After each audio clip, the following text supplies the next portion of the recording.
নতুন বছরের দ্বিতীয় দিনে কাছাড়ের কাটিগড়া সমষ্টিতে একটি দুর্ঘটনা সংঘটিত হলো। করইকান্দি বাজারে দুর্ঘটনাটি সংঘটিত হয়েছে। দ্রুত বেগে আসা একটি বেরোনো গাড়ি নিয়ন্ত্রণ হারিয়ে বাজারের একটি সেলুনে ঢুকে পড়ে।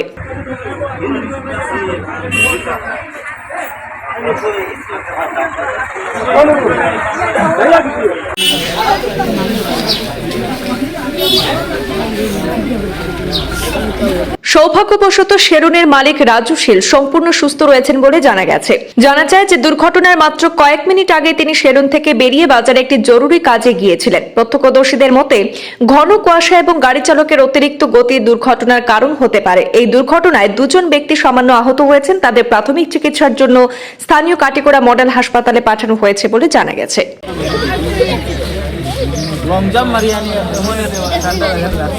না না একটা জিনিস আমাদের গেলে হিলো গেলে